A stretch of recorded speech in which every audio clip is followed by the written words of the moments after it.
90 రోజుల కోర్సు పూర్తి చేస్తే చాలు 100% ప్లేస్మెంట్ సపోర్ట్ తో సాఫ్ట్వేర్ జాబ్ మీ సొంతం. వెంటనే కోడ్ జ్ఞాన్ డెస్టినేషన్ ని సంప్రదించండి. ఒక గృహిణికి పరిస్థితులన్నీ తెలుసు, సిచ్యువేషన్స్ అంతా తెలుస్తూ ఉంటాయి. కొంతమంది గృహిణులు మనం కనుక చూస్తే మేడం, జీవితం దానికి అదే అర్థమైపోతుంది. అంటే ఎక్కడా లేని కష్టాలన్నీ ఆ ఫేస్లో నీట్గా కనిపిస్తాయి మనకి. ఎంత ట్రాన్స్పరెంట్గా ఉంటుందంటే ఒక్కొక్క అది మిర్రర్ ఇమేజ్ లాంటిది అనమాట.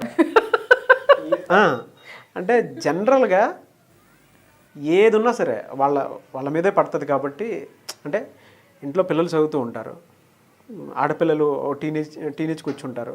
సో వాళ్ళు మాట వినరు, పిల్లలు మాట వినరు, ఇటు భర్త కూడా మాట వినరు. అటువంటి వాళ్ళు, అటువంటి జీవితాలు ప్రస్తుతం మనం చూస్తే సొసైటీలో కోకొల్లలు ఇలా కళ్ళ ముందు దేనికి అది కనిపించేస్తాయి అనమాట. ఒక గృహిణి బయటకు వచ్చింది అని అంటే పొరపాటును మనం చూసామనుకోండి, ఆ ఇంట్లో ఉన్న కష్టం అనేది అర్థమైపోతాయి. ఓహో, వీళ్ళకి ఇక్కడ ప్రాబ్లం ఉంది, అక్కడ ప్రాబ్లం, అక్కడ ప్రాబ్లం. మొహంలో మొత్తం అవన్నీ నీట్గా కనిపిస్తాయి మనకి. అది ఓవర్కమ్ చేసుకుంటూ బయటపడాలి అని అంటే ఏం చేయాలండి అసలు? ఎందుకంటే వీడియో చూసిన తర్వాత వాళ్ళకి కొన్ని విషయాలు అర్థం అవ్వాలి. అంటే మనం బయటికి వెళ్ళిన తర్వాత ఏం కనిపించాలి, ఏం కనిపించకూడదు, దేన్ని ఓవర్కమ్ చేయాలనే విషయం వాళ్ళకు కూడా తెలిసి ఉండాలి. సమస్యలన్నీ వాళ్ళ నెత్తినే పెట్టుకొని ఉంటారు. ఎందుకంటే ఇప్పుడు భర్త వచ్చి చెప్పినా భార్యకే చెప్తాను, పిల్లలు వచ్చి చెప్పినా తల్లికే చెప్తారు. అంటే బయట సమస్యలు ఏమున్నా సరే పక్కింటి వాళ్ళైనా సరే వచ్చి ఫస్ట్ వీళ్ళకే చెప్తారు. దానివల్ల వీళ్ళు ఏమవుతారంటే బాగా సెన్సిటివ్ అయిపోయి మొహం అంతా ఆ విధంగానే పెట్టుకుంటారు, జీవితాంతం ఇదే గడుపుతారు. అలా ఉండకూడదండి, అలా ఉండకూడదు. వాళ్ళకు కూడా కొంత సుఖం కావాలి.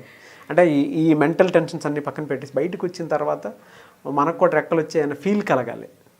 దానికి ఏం చెప్తారు? మీరు ప్రశ్న వేస్తుంటే నేను చాలా గట్టిగా నవ్వాను. చాలామందికి పాపం కోపం వస్తుంది. ఎందుకు నవ్వానంటే ఆ సిచ్యుయేషన్స్ అన్నీ నేను కూడా ఫేస్ చేసి వచ్చాను కాబట్టి. అంటే ఇప్పుడు అవి తలుచుకుంటే అట్లా నవ్వు వస్తుంది నాకు. రైట్? నిజంగా చెప్తున్నా, ఇది మీరు ఈరోజు అడిగిన ప్రశ్న 100% గృహిణుల్లో మనకు కనిపిస్తుంది. అవును, 100% కనిపిస్తుంది. It's true. అంటే ఒకానొక పర్సెంట్ ఎందుకు తీసేసాను అని అంటే నాలాంటి ధైర్యవంతులు ఉంటారు కదా,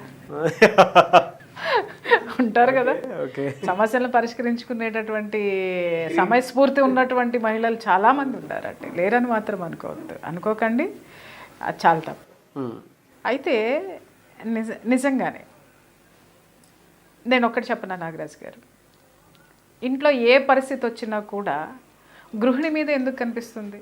సంతోషమైనా ముందు ఆవిడ మొహంలోనే కనిపించేస్తుంది, బాధ అయినా ఆవిడ మొహంలోనే కనిపించేస్తుంది, తర్వాత స్ట్రెస్ అయినా కానీ ఆవిడ మొహంలోనే కనిపించేస్తుంది. మిగిలిన వాళ్ళందరికీ అంత ఉంటుంది కానీ వాళ్ళ మొహాల్లో ఎంత కనపడదు, కేవలము ఆ ఇంటి ఇల్లాల మొహంలోనే కనపడుతుంది. పడేస్తారండి నిజంగా.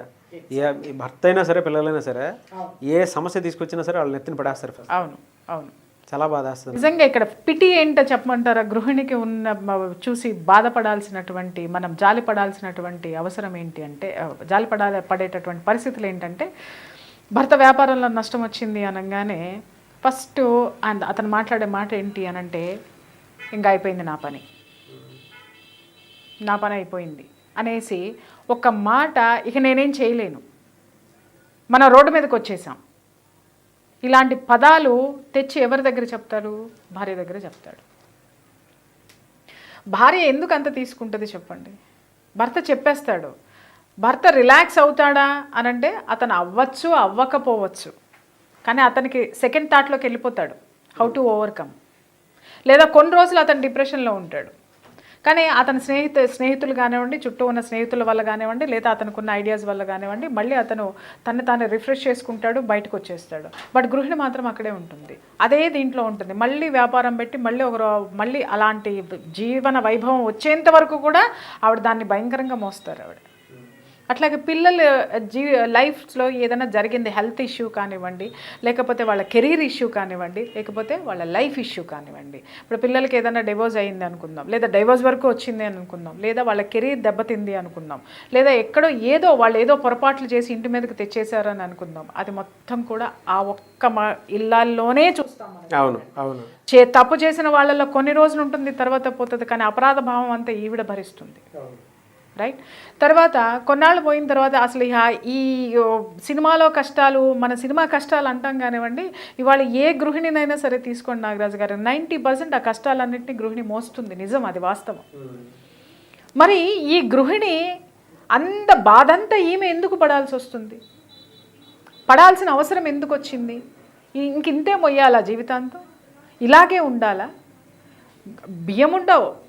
ఒకానొక సిచ్యుయేషన్స్లో ఇప్పుడు ఆర్థికంగా నష్టం వచ్చింది అనుకోండి, ఆ ఇల్లు గడవడం కష్టమవుతుంది. ఇల్లు ఎలా గడవాలి, బియ్యం ఎలా తేవాలి, కూరగాయలు ఎలా తేవాలి అనేది భర్త కంటేను, పిల్లల కంటేను, ఆ ఇంట్లో ఉన్న ఇతరుల కంటే కూడా ఈవిడ మీద స్ట్రెస్ ఎక్కువ ఉంటుంది. పొద్దున్నేకి ఏం వండి పెట్టాలి నేను, 2 రోజుల నుంచి ఏం వండలేదు నేను, అయ్యో ఇది మాత్రమే పెడుతున్నాను నేను, ఇలాంటి విపరీతమైనటువంటి ఆలోచనలన్నీ ఆవిడ చుట్టూనే తిరుగుతూ ఉంటాయి. సో దీంతో ఆవిడ ఇంకా మానసికమైనటువంటి కుంగుబాటు. ఇలాంటి పరిస్థితులన్నీ ఆవిడని ఏంటంటే మానసికంగా, శారీరకంగా కూడా 2 విధాలుగా కుంగుబాటుకు గురి చేస్తాయి. మీరు అడిగారు ఇలాగే ఉండాలా? ఉండాల్సిన అవసరమే లేదు నాగరాజు గారు. అందుకే నేను మీకు ఇందాక నవ్వాను. నేను ఇప్పుడు వ్యాపారంలో నష్టం వచ్చింది అనంటే మీరు షేర్ చేసుకోవాల్సిన బాధ్యత తప్ప బాధ కాదు. మీరు షేర్ చేసుకోండి, మీరు గుండె నిబ్బరంగా ఉండండి.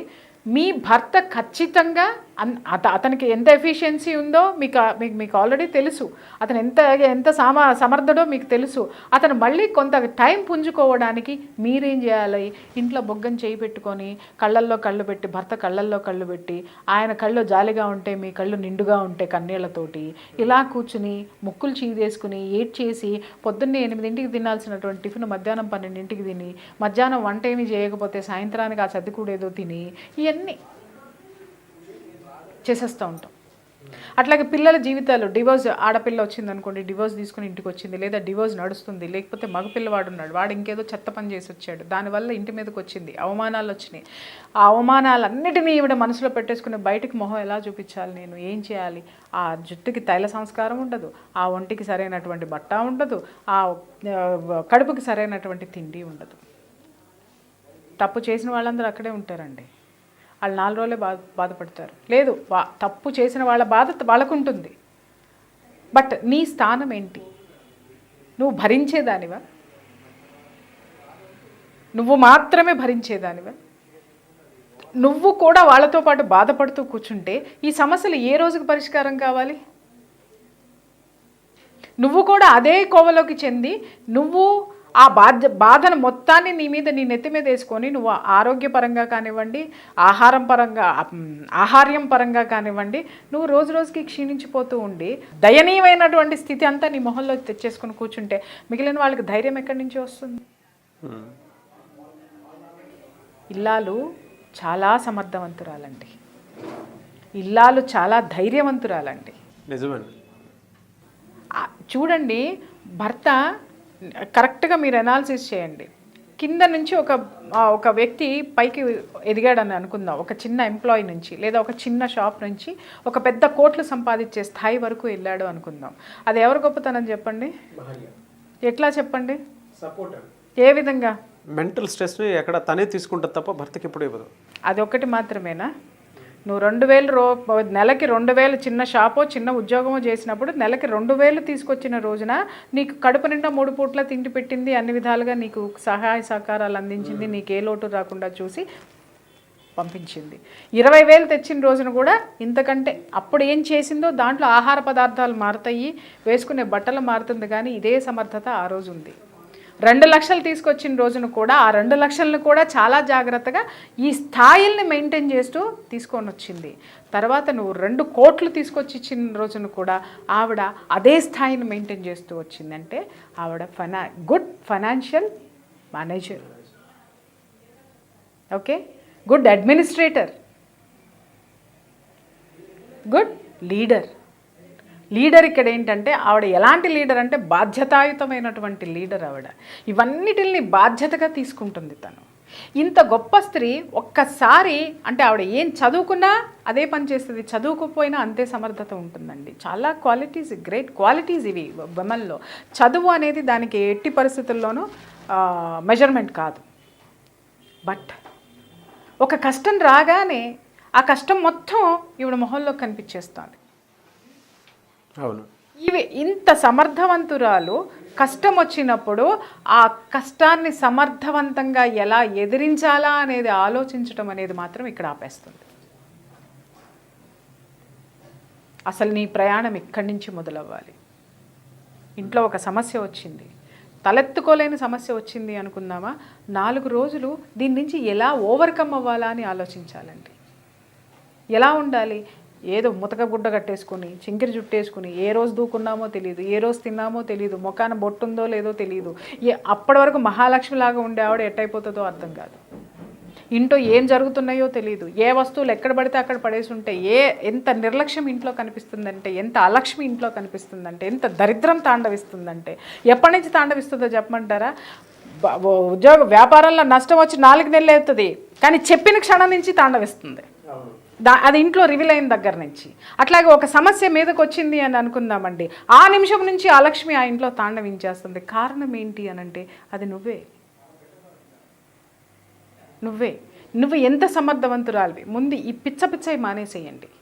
అన్నం తినకపోవడము, తర్వాత దాన్ని ఏమంటారు, ఆ అపియరెన్స్ ఏదైతే ఉందో మిమ్మల్ని మీరు ఒక దాన్ని ఏమంటారు, లేమితనాన్ని సూచించుకోవడము. కొంతమంది ఆడాళ్ళు ఉంటారండి బాబు, అసలు స్నానం ఎప్పుడు చేస్తారో తెలియదు, అసలు చేస్తారో లేదో తెలియదు. ఇవాళ చూసిన చీర రేపు సాయంత్రం దాకా ఉంటుంది. ఆ ముఖం ఆ జుట్టు ఎట్లా ఉంటుంది అని అంటే దానికి ఒక తైల సంస్కారం ఉండదు, అట్లాగని తలంటు పోసుకునేది ఉండదు. అంటే ఇంట్లో పరిస్థితులు అండి లేవనివ్వట్లేదు. కూర్చొని యూట్యూబ్లు మాత్రం బాగా చూస్తూ ఉంటారండి.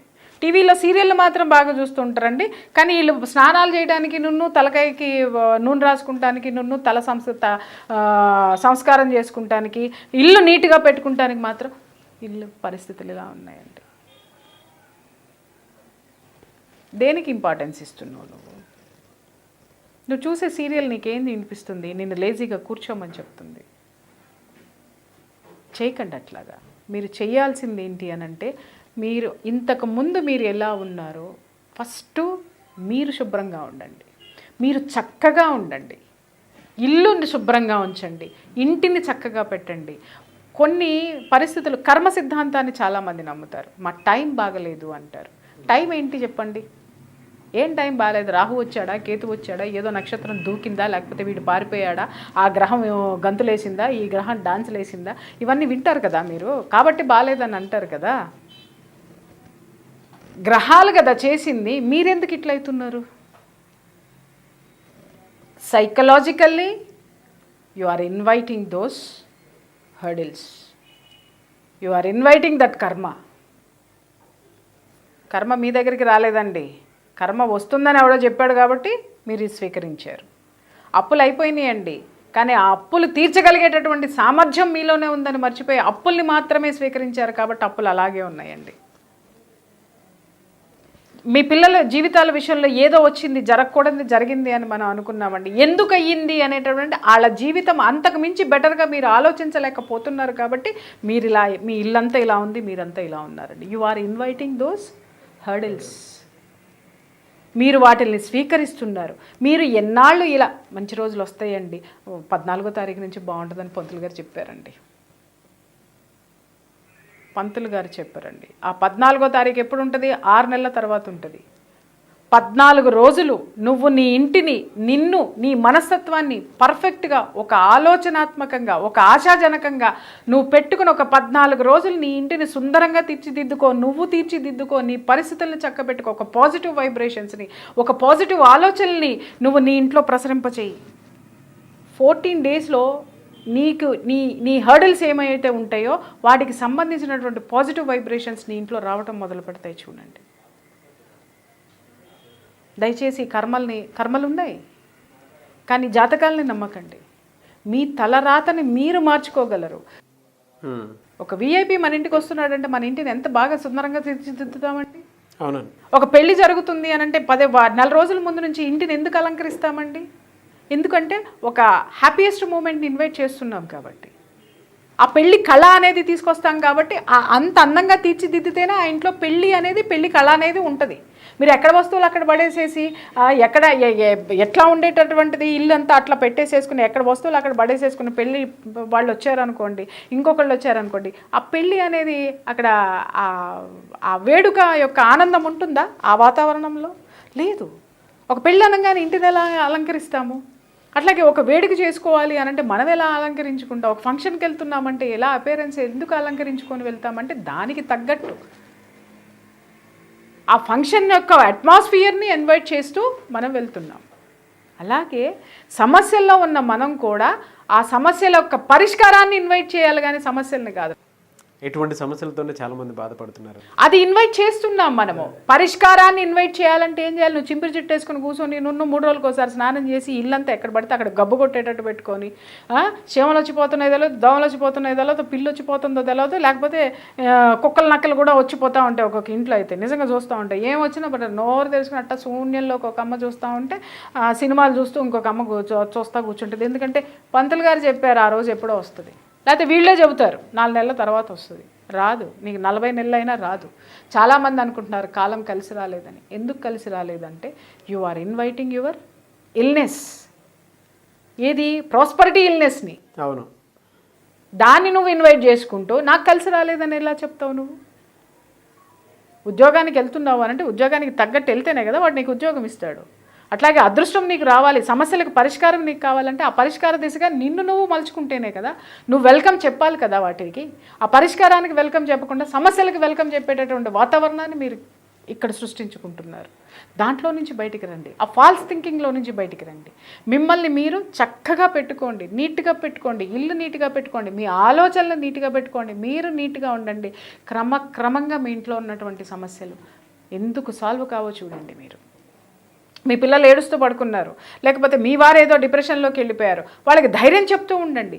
ఇంకొకటి, ఒక విజన్ అనేది ముఖ్యం నాగరాజ్ గారు. అవునండి. నువ్వు చేయాల్సింది ఏంటి అంటే ఒక విజన్. పొద్దున్నే కళ్ళు మూసుకుని దేవుడి ముందు కూర్చుంటావు కదా, దేవుడి ముందు కూర్చున్నప్పుడు దేవుడిని ఏం తలుచుకుంటున్నావు? నా ఇల్లు బాగుండాలి అంటే ఎలా బాగుండాలి? ఆ విజన్ని నీ మైండ్లోకి తెచ్చుకో. నీ భర్త డిప్రెషన్లో నుంచి బయటికి రావాలి అంటే ఎంత ఆనందంగా ఉండేవాడో, ఎంత హుందాగా ఉండేవాడో, ఎంత నీట్గా ఉండేవాడో ఆ విజన్ గుర్తు తెచ్చుకో. లేదు, నీ కూతురు, నీ బిడ్డల భవిష్యత్తులు బాగుపడాలంటే ఆ బాగుపడేటటువంటి విజన్ని నీ మైండ్లోకి తెచ్చుకో. ఈరోజు ఇలా ఉన్నాను, ఇలా ఉన్నాను. ఆ మ్యాగ్నెట్ పవరు నీలో జనరేట్ అవుతుంది. ఆ సొల్యూషన్ ఏదైతే నువ్వు ఆలోచిస్తావో ఆ సొల్యూషన్ నేను ఎత్తుక్కుంటూ వస్తుంది. అంతేగాని చింపిరి జుట్టేసుకుంటే రాదు. అందంగా నీట్గా రెడీ అయిన భార్యను కౌగిలించుకునేటప్పుడు ఉండేటటువంటి మైండ్ సెట్ చింపిరి జుట్టేసుకొని ఉన్నటువంటి భార్యను దగ్గరికి తీసుకోవాలంటే మైండ్ ఎట్లా ఉంటుంది భర్తకి? సమస్యకు కూడా అలాగే ఉంటుంది, సమస్య పరిష్కారానికి కూడా అలాగే ఉంటుందండి. The variation. నువ్వు మేకప్ చేయాల్సింది ఏంటి? పరిష్కారాన్ని ఇన్వైట్ చేయడాన్ని నువ్వు మేకప్ చేయాలి. అంతేగాని సమస్యలకి మేకప్ చేస్తూ కూర్చున్నావు నువ్వు, అది చెయ్యొద్దు. Take care of this. Me vision తోటి మీ సమస్యల్ని మీరు పరిష్కరించుకోండి. సుమన్ టీవీలో మీ పర్సనల్ అండ్ బిజినెస్ ప్రమోషన్స్ కోసం కింది నెంబర్కి కాంటాక్ట్ చేయండి.